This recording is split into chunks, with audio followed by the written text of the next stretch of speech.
Hay que acomodar esto donde estaba la cintura antes. Buenas noches, hermanos. Bueno, es un privilegio para mí estar en esta noche con ustedes. Evoca muchas cosas por mi papá y por mi hermano Joel. Es la primera vez que yo estoy con ustedes y es un verdadero placer estar con ustedes y compartir la palabra del Señor. Vamos a abrir nuestras Biblias, por favor.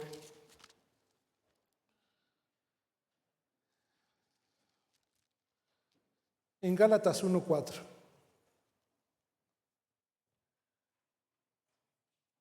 Y dice así: el cual se dio a sí mismo por nuestros pecados para librarnos del presente siglo malo, conforme a la voluntad de nuestro Dios y Padre.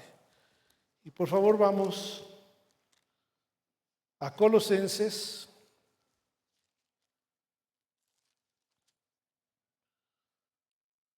1:13, el cual nos ha librado de la potestad de las tinieblas y trasladado al reino de su amado Hijo. Oremos. Señor, te damos gracias en esta noche que tú nos permites estar aquí, en este lugar, con el privilegio, Señor, de ser el pueblo tuyo, que cuando nos congregamos tú habitas en medio nuestro. Gracias por estos momentos de alabanza y de adoración donde tú te manifiestas en medio nuestro, Señor. Te pedimos que bendigas tu palabra en esta noche y que por medio de ella transformes nuestro entendimiento, Señor. Transformes nuestra mente y que nos adaptes a tu palabra, Señor. Te pido que bendigas esta palabra y que la fe, Señor, se fortalezca en nuestras vidas. Te lo pedimos en el nombre de Cristo Jesús. Amén. Me pidieron que predicara sobre el pasaje que leímos hace un momento sobre Josué. Esta decisión que en un momento él toma junto con su familia de decir: yo y mi casa serviremos al Señor. Y hay algo muy característico en esta declaración. Esta declaración emana literalmente de un hecho divino. Dios había separado a Israel, había apartado a Israel para que fuera su pueblo. Y el hecho de que Dios hubiera apartado a Israel para que fuera su pueblo definía su vocación y su identidad. Dos cosas que son muy importantes. ¿Por qué yo y mi casa serviremos al Señor? Porque somos el pueblo de Dios. Porque Dios nos hizo ser el pueblo de Dios.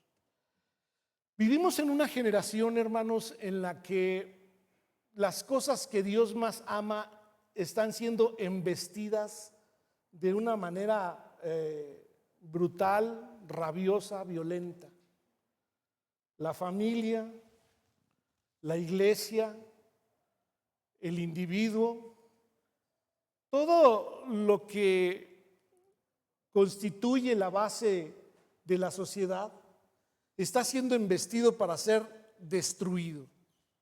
La iglesia, como nunca antes, se había visto arrinconada en un pensamiento que priva hoy en día, que se caracteriza por tres ejes. El primero, ser pragmático.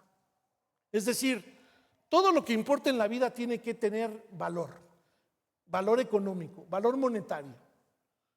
Y si no tiene valor monetario, entonces no tiene sentido, no tiene valor. Porque lo que interesa por encima de todas las cosas es el dinero. Y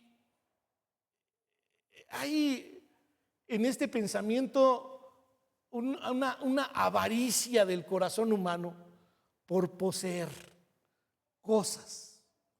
El otro factor es que hay un relativismo de los principios morales. Es decir, no hay valores absolutos. Todo es relativo. Ya no hay una verdad absoluta. Si para ti algo es verdad, está bien para ti. Si tú consideras que tú puedes ser un caballo, un perro, no importa. Eso está bien para ti, mientras no ofendas a otro, entonces tú vive con esa verdad y esa verdad es tu verdad. Los límites de lo absoluto, de los valores. Estamos viviendo una generación donde de alguna manera nos estamos dando cuenta que vertiginosamente a lo malo le están llamando bueno y a lo bueno le están llamando malo, a razón de este relativismo de los principios morales del hombre. El otro es un individualismo terrible. Vivimos tiempos donde el individualismo ha sido exaltado a su máxima expresión, de tal manera que ahora el hombre tiende a ser el centro del universo.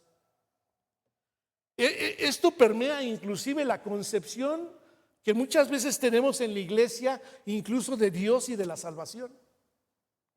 Porque creemos que tenemos un Dios personal, que es algo así como una varita mágica, que está dedicado y consagrado a satisfacer nuestros deseos, y esos deseos que son salud y prosperidad son el signo del evangelio moderno, donde el hombre se exalta como el centro. Y todos estos valores han sido retomados por una corriente que hoy en día se llama progresismo. Progresismo es una palabra que suena muy bonita, pero su contenido es terriblemente devastador. Porque el progresismo se ha propuesto derribar desde las bases más fundamentales los valores que sostenían esta sociedad. De tal manera que el individuo, por ejemplo, ya no se define de acuerdo a su sexo, sino que en este relativismo cada quien puede definir lo que quiera hacer y no hay problema.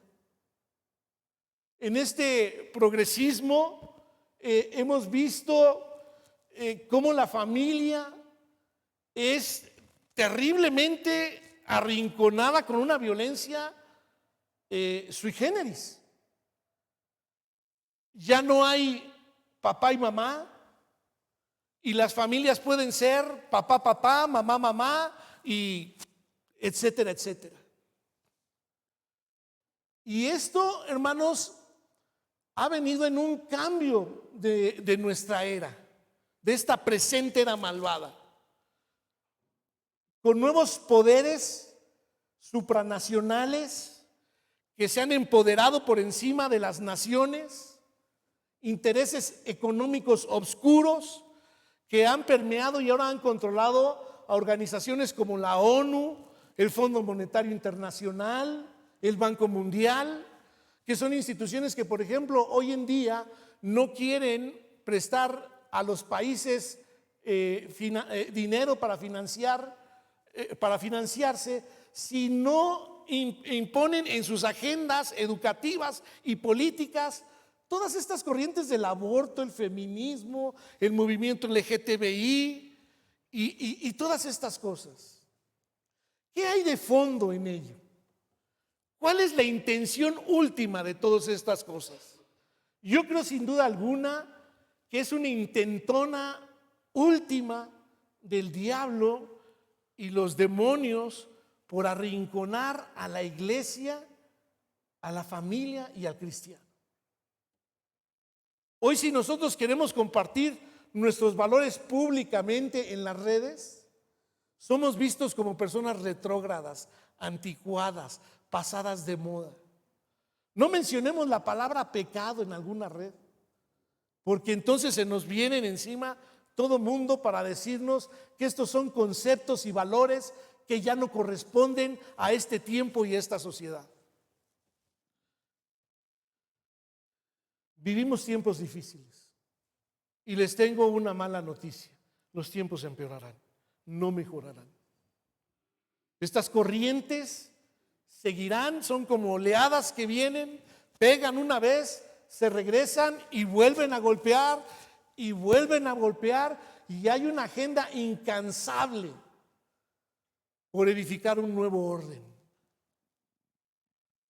Ante estos tiempos, hermanos, necesitamos la iglesia definirnos y levantarnos como Josué se levantó para decir, sin importar las consecuencias, yo y mi casa serviremos al Señor.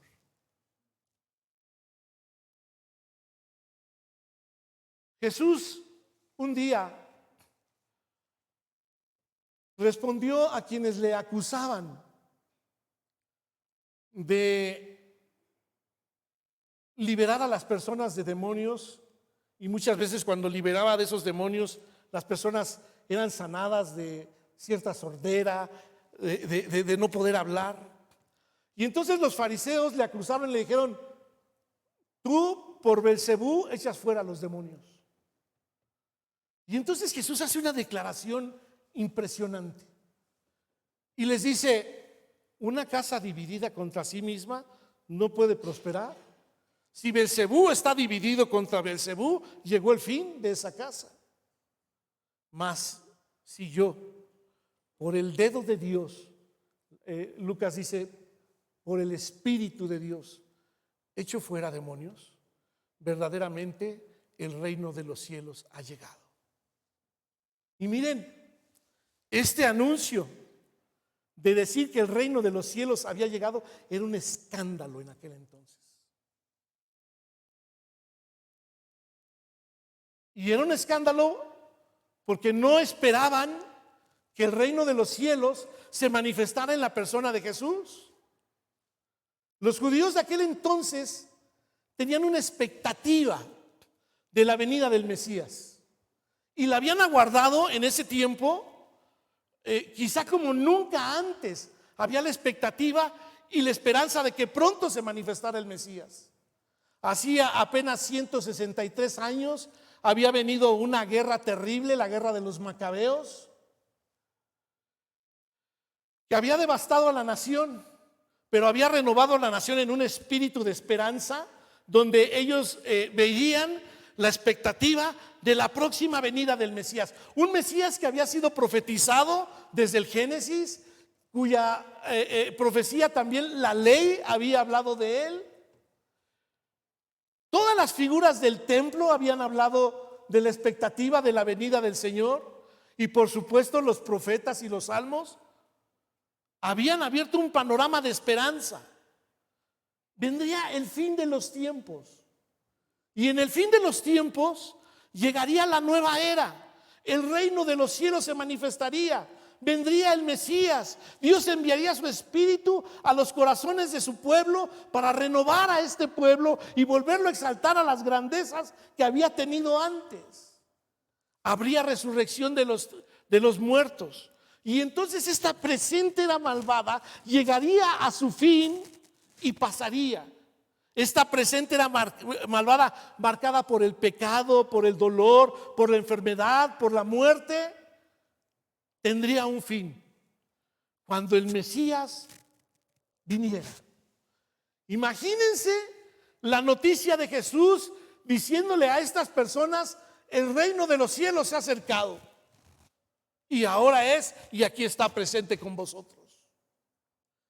Era, como decía Pablo, un tropezadero para los judíos, porque los judíos no esperaban un Cristo muerto, mucho menos un Cristo que resucitara. No esperaban además que los idólatras de los gentiles, que estaban contaminados, de quienes no podían ni siquiera entrar a sus casas y usar sus utensilios de comida porque pensaban que se contaminaban, vinieran a ser parte del pueblo de Dios. Pero lo que menos esperaban es que el reino de los cielos se hiciera presente en esta presente era malvada.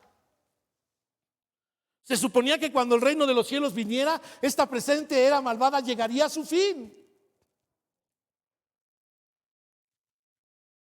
Y no esperaban que el reino de los cielos viniera en el tiempo aún existente de este presente siglo malo. De tal manera que debemos de entender en esto, mis queridos hermanos, qué fue lo que sucedió, porque en ello nos va nuestra identidad y nuestra vocación. Y van a ver ustedes por qué. Efectivamente, Jesús viene y anuncia que Él es el Cristo, el Hijo del Dios viviente, que Él es el escogido de Dios para llevar a cabo la gran obra de redención y de renovación del pueblo de Israel.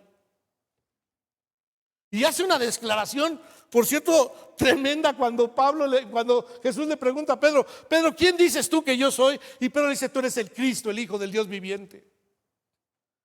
Y entonces él, de manera, lo voy a parafrasear, le dice a Pedro: bien has dicho, esto no te lo ha revelado tu intelecto ni tu capacidad de raciocinio, sino que mi Padre que está en el cielo te lo ha revelado. Y yo te digo una cosa: aquí estoy y soy yo. Y algún día seré una roca que me estrellaré ante las puertas del Hades. Y las puertas del Hades, que nunca habían soltado una sola de sus almas, ese día, Pedro, habrá una desbandada, pues todos los que se levanten cuando yo resucite serán arrancados de las puertas del Hades. ¿Qué fue lo que pasó en realidad? Miren, Jesús vino y murió. Voy a declarar los hechos. Jesús vino y murió. Y murió por nuestros pecados. ¿Cuántos de los que están aquí saben que Cristo murió por sus pecados? ¿Saben lo que implica esto que me están diciendo? Les voy a hacer una pregunta. ¿Dónde estaban sus pecados cuando Cristo murió?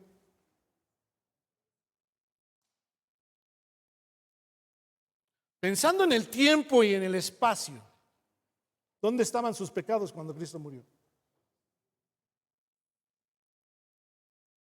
¿No habían sido cometidos? ¿Ven la implicación? Escuchen algo. Cuando Jesús va a la cruz, al que no conoció pecado, por nosotros Dios lo hizo pecado, para que nosotros fuésemos hechos en Él justicia de Dios. Miren las implicaciones. Aquí hay una obra del poder de Dios y de la sabiduría de Dios. Porque esto implica, hermanos, que Dios, que es el alfa y el omega, puede moverse en el tiempo y en el espacio. Él no está sujeto al tiempo y al espacio, y puede ir hacia atrás del tiempo, a donde las cosas ya sucedieron, y hacia adelante, hacia donde aún no han sucedido, y Él está ahí.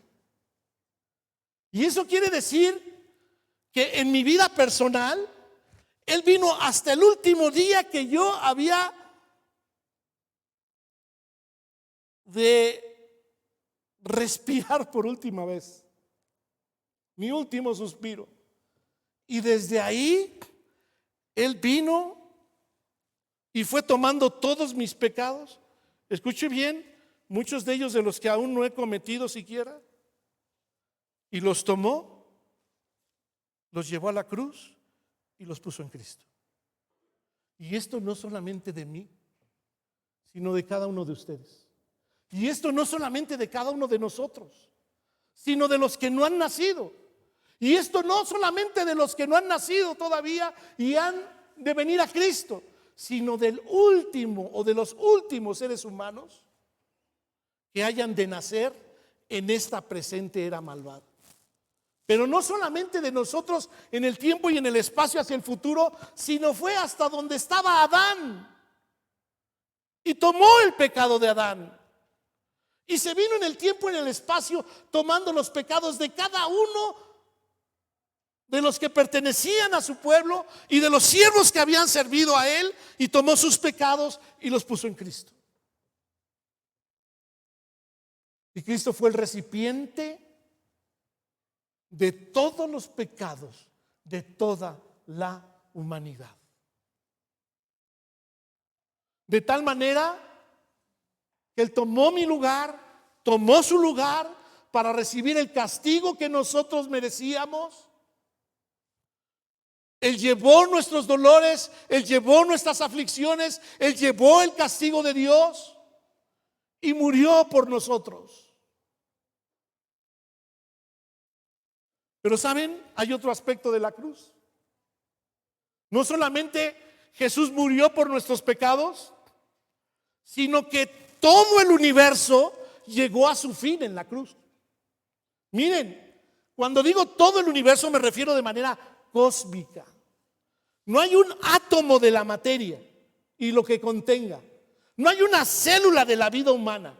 No hay una criatura. No hay un mundo. No hay un planeta. No hay una sola cosa que no haya sido puesto en Cristo. Toda la creación fue puesta en Cristo. No solamente la creación, sino todos los poderes y dominios que hasta entonces se habían levantado para esclavizar al hombre. El pecado, la carne, la muerte, la ley, el diablo, las huestes demoníacas. Todo fue puesto en Cristo. Pero falta una cosa más. Yo fui puesto en Cristo. ¿Cuántos de los que están aquí sentados en esta noche saben que ustedes ya murieron? Es decir, todos sabemos que nuestros pecados son perdonados, ¿verdad? Pero ¿cuántos de los que están aquí sentados saben que ya murieron? Hay una pregunta que Pablo hace ahí en Romanos 6 a los romanos, que es una pregunta retórica. Es decir, él hace la pregunta, pero ellos saben la respuesta. Y él sabe que ellos saben la respuesta. Y les dice: ¿o no sabéis que habéis muerto juntamente con Cristo? Sí, hermanos. También nosotros morimos juntamente con Cristo. ¿Dónde estábamos nosotros cuando Cristo murió? No habíamos nacido. Pero el poder y la sabiduría de Dios vino hasta el último día de mi vida y me tomó a mí y me puso en Cristo. Y cuando Cristo murió, todas las cosas llegaron a su fin. Voy a explicarlo. Si yo pongo una hoja que no pertenezca a este cuaderno dentro de la hoja dentro del cuaderno, ¿qué pasa si el cuaderno se quema? ¿Qué pasa con la hoja que puse adentro? De tal manera que los sucesos que acontecieron a Cristo, cuando fue crucificado, cuando murió y cuando fue sepultado, son los sucesos que me han acontecido a mí. Les vuelvo a repetir, estoy describiendo los hechos de la cruz. Pablo le dice a los Gálatas desesperadamente: Gálatas insensatos, ¿qué no acaso yo les presenté gráficamente a Cristo muriendo? Y eso es lo que pretendo hacer en esta noche. Hacerles entender de manera gráfica los hechos que acontecieron en Cristo, porque en ellos nos va la identidad. Todo llegó a su fin. La cruz es un golpe cósmico a la creación caída. Cuando Juan vio a Jesús venir, dijo: he aquí, el hacha está puesta a la raíz. Es decir, Jesús era el hacha que venía a dar fin a toda una era caída, al árbol de la ciencia del bien y del mal y de las consecuencias que ese árbol había traído a la raza humana al contaminar no solamente al hombre, sino a toda la creación que había caído bajo el dominio de esos poderes. Cuando Cristo fue a la cruz, todos esos poderes, me gusta esa frase, cuando habla de la misma muerte inclusive, y dice: sorbida fue la muerte en victoria.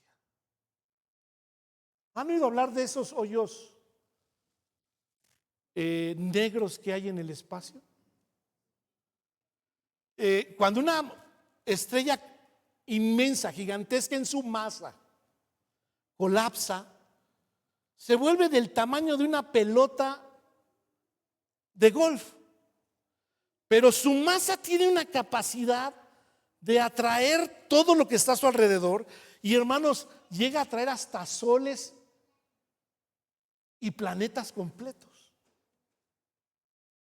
Y se dice que en el límite de sucesos, en la frontera del límite de sucesos, cuando algo es absorbido, ni la luz llega a salir del dominio de este hoyo negro que absorbe inclusive a la luz.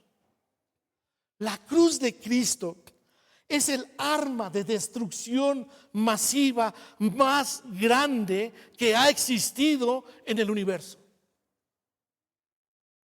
Debemos entender de manera cósmica, todo abarcadora, que Jesús sorbió todas las cosas y cuando Él murió, todo acabó.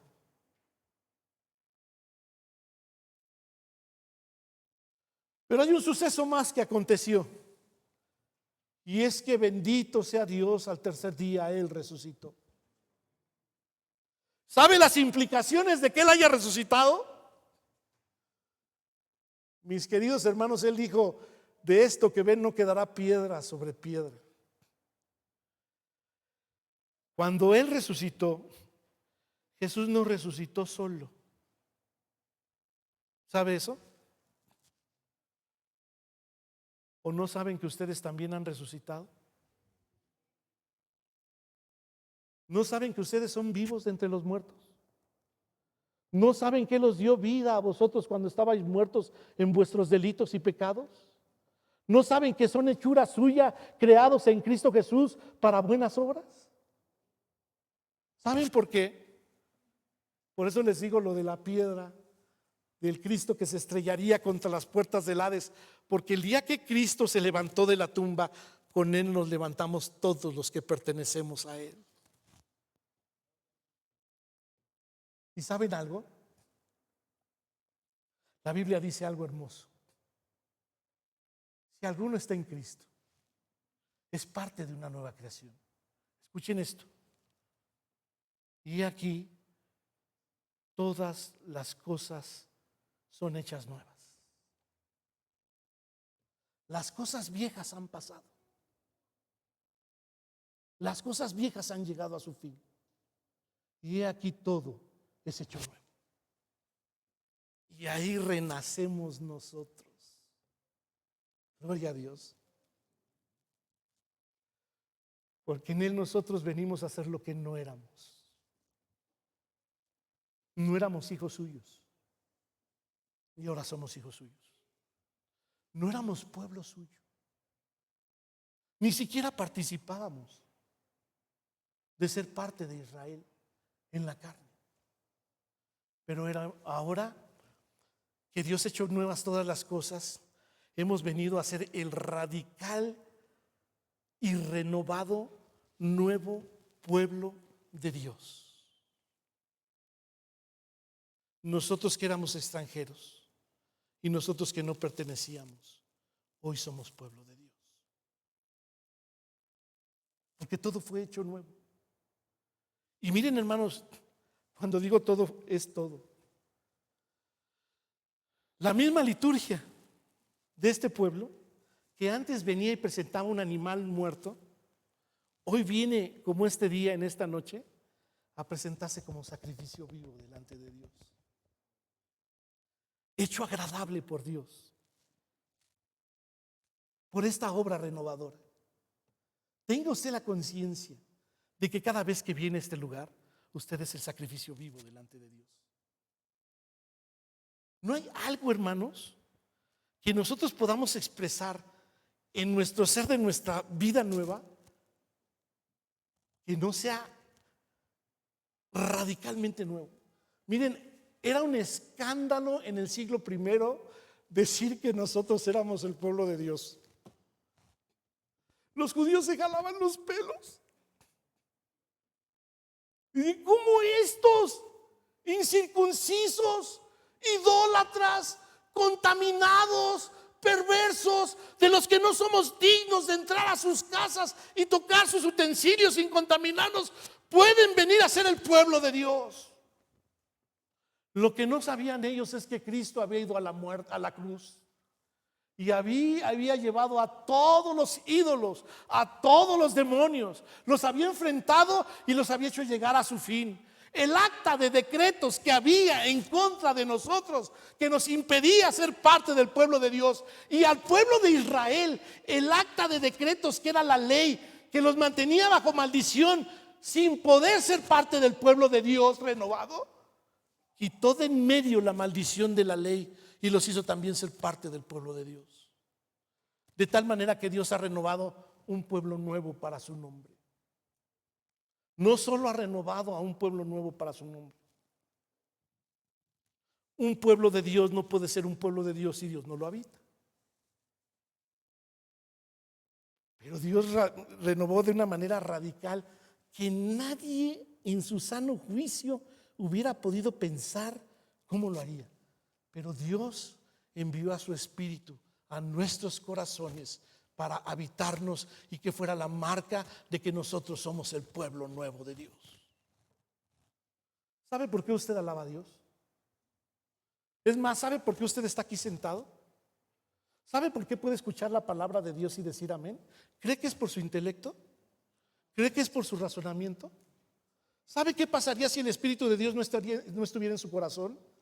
Usted estaría diciendo: este cuate está loco, no entiendo lo que está hablando. Y si usted perteneciera al pueblo de Israel, le diría: este cuate está más loco, porque todas las cosas que estás diciendo son un tropezadero, son una mentira. Mas a los que creemos en el poder de la cruz y de la resurrección, este evangelio es poder de Dios para salvación.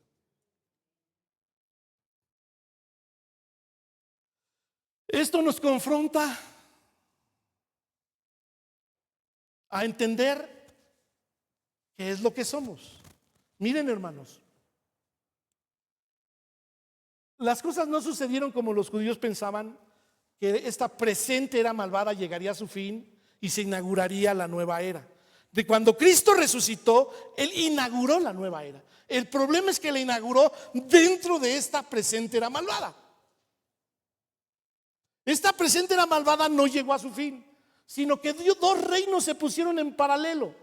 El reino de esta presente era malvada, un reino de tinieblas y de maldad, y el reino de los cielos, que se caracteriza por ser una nueva creación. Las dos coexisten en el tiempo y en el espacio. Y este hecho marca lo que nosotros somos, nuestro modo de vida, nuestras luchas y nuestra esperanza. Nuestro modo de vida porque nuestra identidad, porque nos hace entender que nosotros ya no pertenecemos a la vieja creación.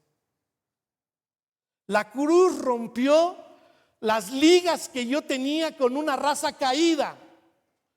Y ya no soy visto ante Dios más como una raza caída, sino como su pueblo. Ya no soy yo visto como un pueblo en la carne, sino como un pueblo en el espíritu.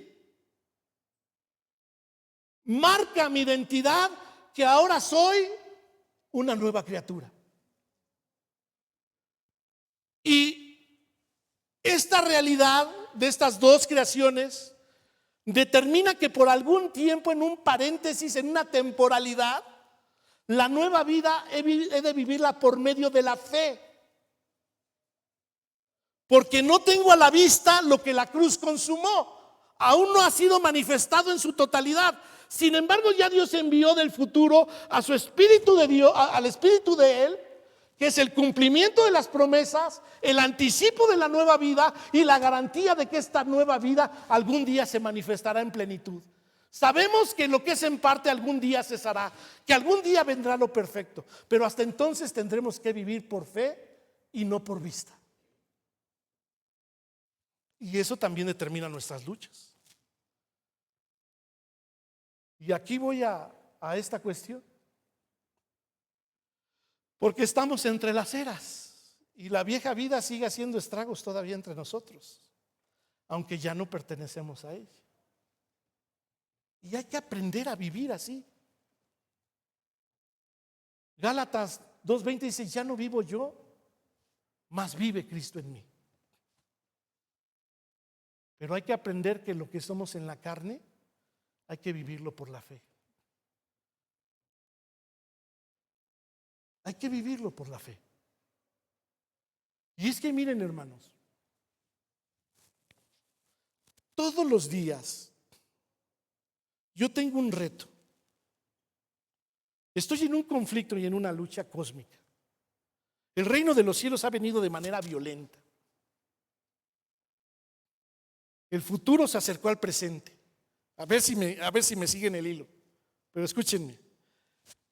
El juicio del trono de Dios que estaba al fin de los tiempos, que se supone que algún día se manifestaría cuando llegara al fin la historia de todos los seres humanos, y entonces llegáramos delante del trono blanco después de haber cometido todos nuestros pecados y todas nuestras virtudes delante de Dios, seríamos juzgados. Ese trono se vino al pasado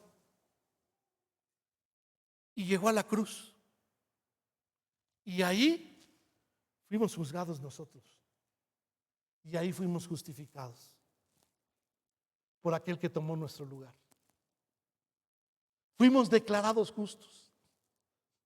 El futuro vino a la cruz, manifestó su juicio y me absolvió de toda condenación. Y no solamente eso, sino que el Espíritu de Dios, que habría de venir también al fin de los tiempos, Dios lo envió a este presente como un cumplimiento de lo que Él había prometido en los profetas. Y trajo un anticipo de la nueva vida que es ya, pero aún no. Todo esto tiene que abordarse de manera más amplia y no tengo el tiempo. Para que yo viviera en esta temporalidad un anticipo de esta vida, mientras sigo aguardando la manifestación futura de la gloria que ha de manifestarse en los hijos de Dios. Dios hace garras el tiempo.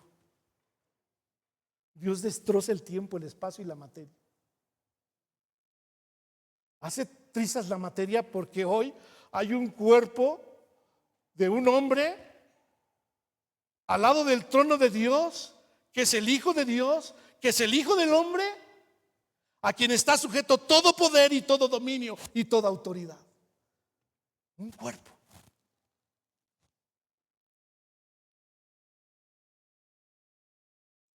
Tenemos que repensar todas estas cosas. Pero todos los días, hermanos, yo vivo un reto. Y miren, ¿qué fue lo que Dios me hizo ser? Un algo nuevo. Es como cuando a ustedes les dicen que en un sorteo ustedes se ganaron una casa nueva.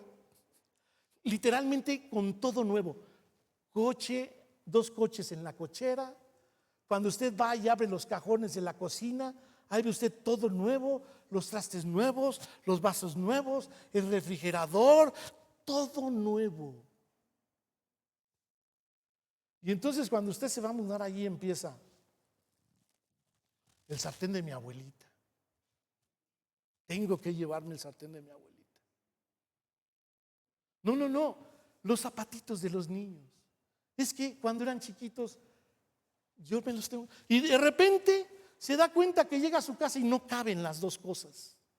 No hay espacio para las 2 cosas. No se puede poner vino nuevo en odre viejo, sino que tiene que venir vino nuevo en odre nuevo.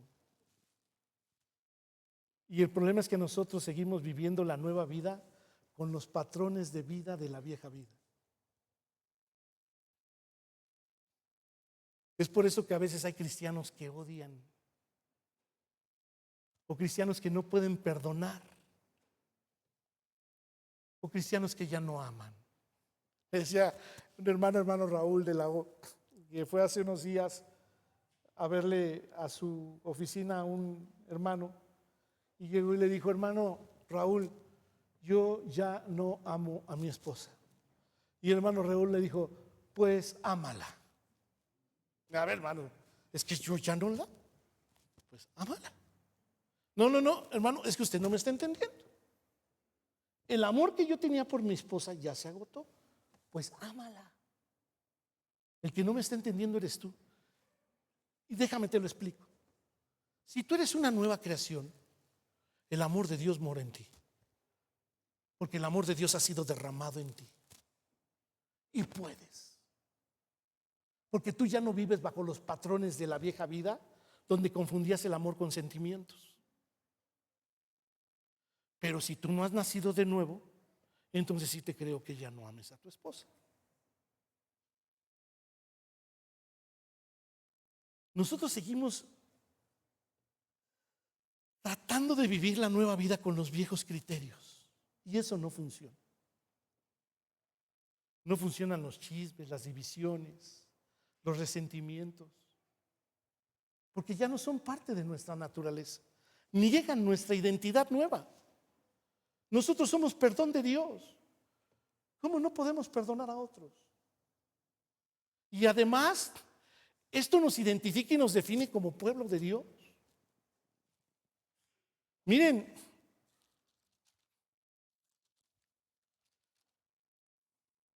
¿cómo dice Colosenses 3:5? Voy a leer en adelante.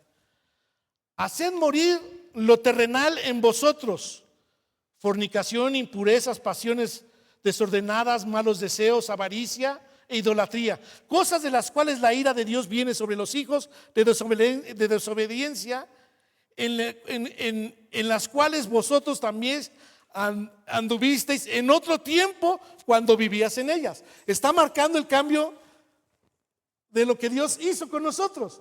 Dios nos trasladó en su cuerpo. Cuando morimos a la vieja creación, morimos a ella, y cuando resucitamos con Cristo, nacimos a una nueva creación. Hubo un traslado de reinos. Nosotros estábamos allá, es nuestro lugar de referencia, ya no nuestro lugar de residencia, pero ahora estamos acá. Y lo que era propio a la vida allá, ya no es propio a la vida acá, como lo que es propio a la vida aquí, no es propio a la vida allá. Pero ahora dejad también vosotros todas estas cosas: ira, enojo, malicia, blasfemia, palabras deshonestas de su boca. No mintáis los unos a los otros, habiendo despojado del viejo hombre con sus hechos, y revestido del nuevo, el cual, conforme a la imagen del que lo creó, se va renovando hasta el conocimiento pleno, donde no hay griego ni judío, circunciso ni incircunciso, bárbaro ni escita, siervo ni libre, sino que en Cristo es en todos, sino que Cristo es el todo y en todos. Vestidos pues como escogidos de Dios, santos, amados, de entrañable misericordia, de benignidad, de humildad, de mansedumbre, de paciencia, soportando los unos a los otros. Es decir, mi nueva identidad, hermanos, ha traído nuevos criterios de vida, nuevos modos, nuevas formas. Yo ya no puedo ver la vida como la veía antes. Yo ya no puedo resolver matrimonios que tienen conflictos.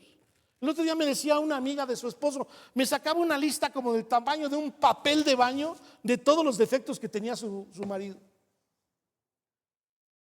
Y le digo, tú lo que quieres es incendiar tu casa. Y hasta que me hartó y le dije, bueno, ¿quién va a resolver el problema en este asunto? ¿La vieja Mónica, que es una fracasada, una resentida, una amargada y una vengativa? ¿O la nueva Mónica, que sabe perdonar como Dios la perdonó? Tú tienes que tomar una decisión con quién vas a vivir la nueva vida. Si con los patrones de la vieja vida, que son incompatibles, o con los patrones de la nueva vida, que te van a enseñar a vencer lo malo con lo bueno.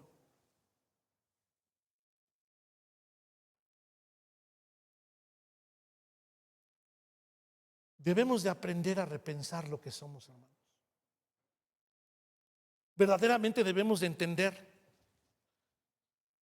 como dijo Pedro, que somos pueblo escogido, real sacerdocio, nación santa, pueblo adquirido, para anunciar las virtudes de aquel que nos trasladó del reino de las tinieblas al reino de su amado Hijo. ¿Qué somos en este tiempo tan difícil? Somos el pueblo de Dios. Somos la familia de Dios. Somos los hijos de Dios. Y nosotros debemos de encarar desde esta nueva identidad y desde las potencias propias de esta nueva identidad lo que el mundo nos avienta. Solo les diré una cosa: desde que Cristo resucitó hay un nuevo Kyrios en el universo. Los creyentes del primer siglo lo entendieron que César ya no era César, que se había levantado uno mayor que él y que ahora pertenecían a él y que eran parte de su pueblo. Y eso revolucionó al Imperio Romano.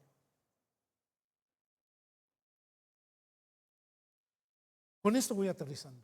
Un día le dijeron al hermano Pablo Finkelberden: ¿cómo pone pan? Un periodista que era medio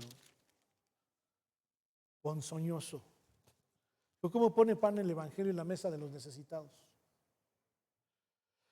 Y le dijo: le voy a narrar la historia de Juan Pérez. Juan Pérez era un alcohólico. Cuando salía del trabajo se juntaba con sus cuates y no hacía más que tomar. Se gastaba todo su quincena en el alcohol. Cuando se llegaba a su casa y su mujer le reclamaba que no tenía que comer, le ponía unas golpizas a su tamaño. Sus hijos no lo querían. Y un día Juan Pérez, alcoholizado, pasó por una iglesia y escuchó un himno. Y entonces algo llamó a su corazón y entró. Ese día Juan Pérez escuchó a alguien que estaba en el púlpito y él estaba hablando a él, lo estaba describiendo a él. Y decía: ¿cómo sabe mi vida? ¿Quién le dijo que yo era eso? Y ese día Juan Pérez pasó al altar y ese día nació de nuevo. Fue el primer día que Juan Pérez llegó a su casa y abrazó a su mujer y le pidió perdón. Fue el primer día que Juan Pérez llegó y abrazó a sus hijos y les pidió perdón. A partir de ahí, Juan Pérez todas las quincenas llegaba puntualmente y le daba a su esposa el sobre de su quincena, y aquella se quedaba allí: ¿ahora qué le pasó? Ya me lo cambiaron.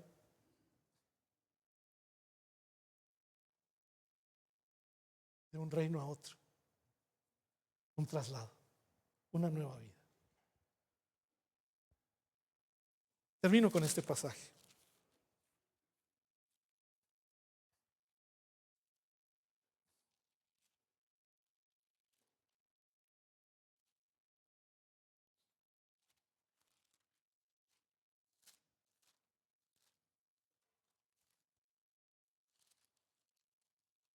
Estamos en una guerra, hermanos. Estamos en una batalla en este mundo. Una batalla ruda que pretende arrinconar al pueblo de Dios. Hay casos tremendos donde la gente ya está siendo perseguida y metida a la cárcel por predicar el evangelio. Nada define más esta era que un hombre que leí que dijo que quería embarazarse, ser el primer hombre que gestara un embrión para ser el primer hombre que pudiera abortarlo. Y Pablo dice: pues aunque andamos en la carne, todavía en esta carne de debilidad, en esta carne que aún no se ha glorificado, pues somos ya, pero aún no.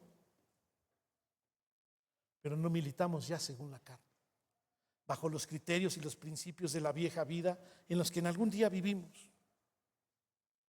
Porque las armas de nuestra milicia no son carnales, sino poderosas en Dios para la destrucción de fortalezas. Que Dios nos ayude en este tiempo a saber cómo Dios nos ha empoderado como su pueblo. ¿Sabe por qué somos su pueblo? Porque Dios habita en medio de nosotros. Y eso nos define en ese tiempo para levantarnos y llevar la batalla. Y decir: yo no sé ustedes, pueden seguir sirviendo a los ídolos de la vieja vida de Egipto, Pero yo y mi casa, ahora que somos el pueblo de Dios, nuestra vocación ha sido definida y seremos siervos de Dios. Señor, te damos gracias en esta hora por tu palabra. Bendícela. Bendícela en el corazón y en la mente de los que la han escuchado. Renueva nuestro entendimiento. Renueva nuestra manera de pensar. El Evangelio nos ha traído, Señor, una nueva forma de definirnos a nosotros mismos. Nos ha mostrado lo que fuimos, nos ha mostrado lo que somos y nos ha mostrado lo que seremos. Ayúdanos, Señor. Empodéranos por medio del Espíritu que mora en nosotros para ser el pueblo de Dios, el cual tú habitas y el cual tú has santificado. En el nombre de Jesús. Amén. Dios les bendiga, hermanos. Muchas gracias por este privilegio.